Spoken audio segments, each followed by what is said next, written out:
भैया बहनों नमस्ते। मैं आज आपको कक्षा तृतीय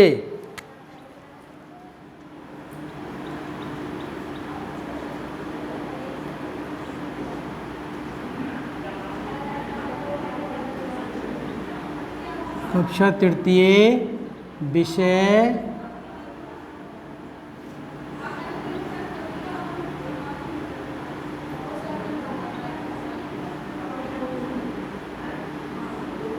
सामाजिक विषय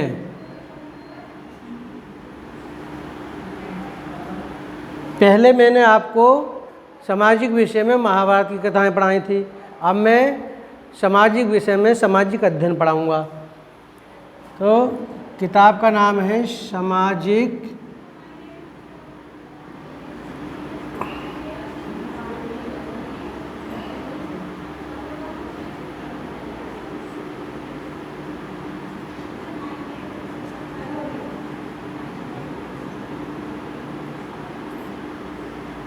सामाजिक अध्ययन। पाठ का नाम पाठ 1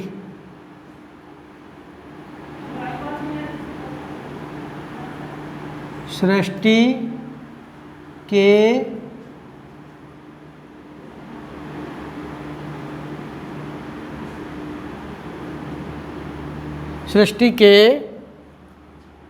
आरंभ की कथा।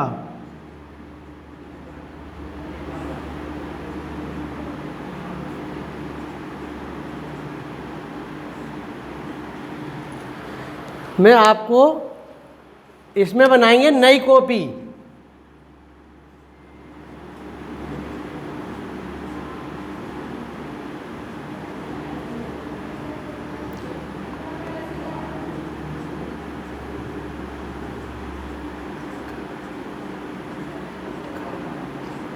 नई कॉपी में कार्य करेंगे। ये जो PDF जाएगा सृष्टि के पाठ 1 सृष्टि के आरंभ की कथा। जब सृष्टि के आरंभ में पहले 4 युग थे, सतयुग, त्रेता युग, द्वापर युग और कलयुग। सृष्टि ब्रह्मा जी ने सृष्टि करी थी 39 लाख वर्ष, यानी उसे बीत गए सतयुग को। उसके बाद प्रारंभ हुआ त्रेता युग। त्रेता युग में श्री राम का जन्म हुआ था। और द्वापर युग में देखिए, पहले त्रेता युग होते 4।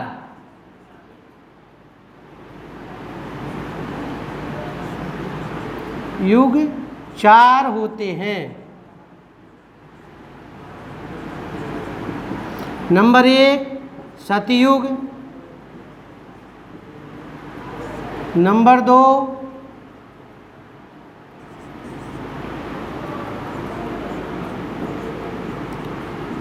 त्रेता युग, नंबर 3 द्वापर युग, नंबर 4 कलयुग। जब सतयुग में जब मानव की सृष्टि करी तो इसे सतयुग को 39 लाख वर्ष बीत गए, 39 लाख। फिर त्रेता युग में श्री राम का जन्म हुआ। श्री राम का जन्म। उसके बाद द्वापर में श्री कृष्ण,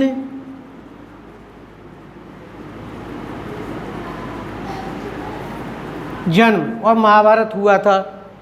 अब आजकल ये कलयुग चल रहा है। तो ये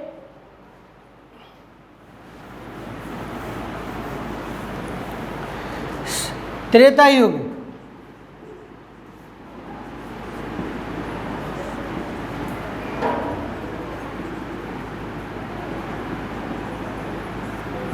त्रेता युग की घटना, मनु का जन्म हुआ। मनु जब स्नान कर रहे थे, तब स्नान करने के बाद उसके बाद यानी तर्पण करते हैं, तो तर्पण जब कर रहे थे नदी में, तो उन्होंने अपने पानी लिया अंजलि में, और जब उन्होंने पानी लिया तो उसमें एक मछली आ गई और उन्होंने पानी को छोड़ दिया।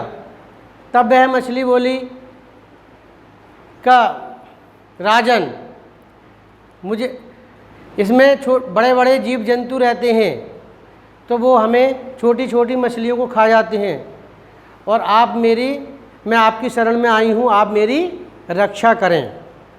तब उन्होंने यानी मनु ने उन्हें उठा करके अपने कमंडल में रख लिया और वह अपने आश्रम को चल दिए। उसके बाद वो मछली इतनी बड़ी हो गई कि वह कमंडल में हिलना डुलना उसका बंद हो गया। फिर उन्होंने उस मछली को तालाब में, जो आश्रम के पास में तालाब था, उसमें डाल दिया। तब वह मछली इतनी बड़ी हो गई कि वो जगह तालाब भी छोटा पड़ गया। फिर मनु ने उसे उठा करके नदी में डाल दिया। तो नदी में डाला तो वह इतनी मछली इतनी बड़ी हो गई कि वो नदी भी उससे छोटी पड़ गई। उसके बाद उसे मछली को एक समुद्र में मनु ने समुद्र में डाल दिया। तब समुद्र में डालते समय मछली बोली, आज से 7वें दिन बाद जल प्लावन होगा, इसमें सब कुछ जलमग्न हो जाएगा। जल प्लावन,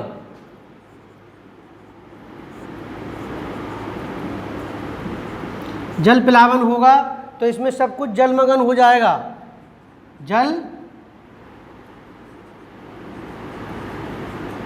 जलमग्न हो जाएगा। तब मैं आपकी रक्षा करूंगी। आपने मेरी रक्षा करी, फिर मैं आपकी रक्षा करूंगी। और उसके बाद जब 7वां, तब मनु ने अपनी तैयारी करी का जल प्लावन होगा। तब उन्होंने एक नाव बनाई और उसमें नाव बना करके वनस्पतियों के बीज रखे उस नाव में, और प्राणियों के जोड़े रखे।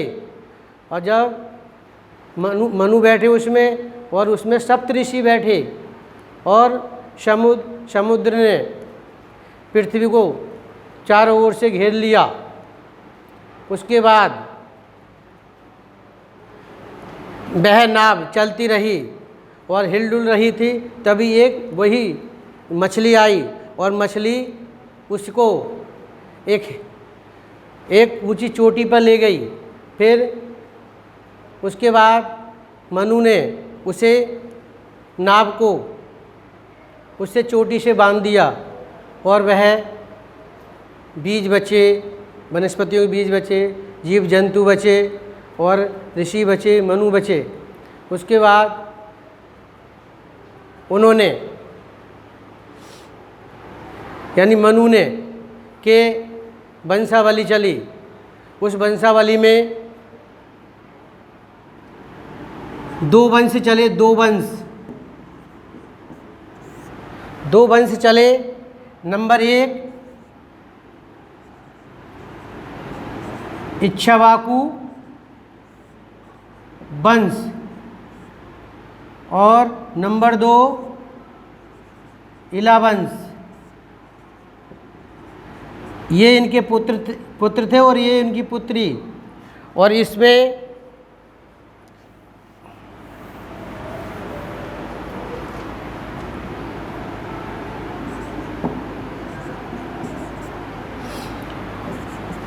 इक्ष्वाकु वंश में राजा हुए हैं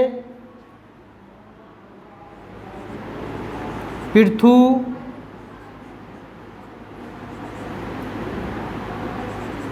मानधाता, सगर,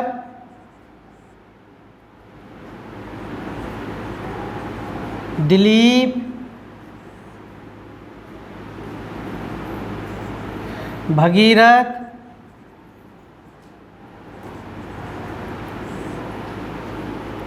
भगीरथ, रघु, दशरथ, दशरथ के बाद राम। ये इक्ष्वाकु वंश यानी ये सूर्यवंशी कहलाए, सूर्यवंश कहलाया ये। अब ये इनका वंश चला इला वंश, ये चंद्रवंशी कहलाया। चंद्रवंश चला इससे, तो इसमें राजा हुए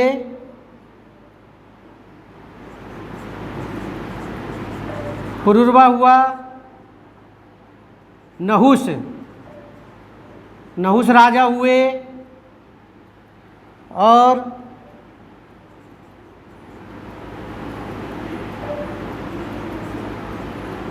दुष्यंत,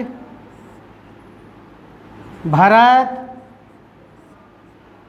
भरत राजा हुए, और शांतनु, भीष्म, युधिष्ठिर,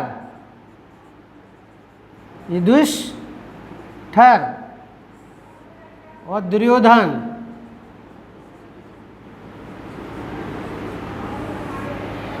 ये सब चंद्रवंश कहलाए, चंद्रवंशी।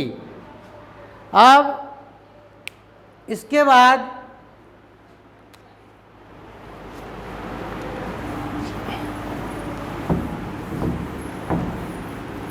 ये इनकी वंशावली चली, किनकी? राजा मनु की। अब मैं आपको थोड़े रिक्त स्थान कराऊंगा। प्रश्न नंबर ख,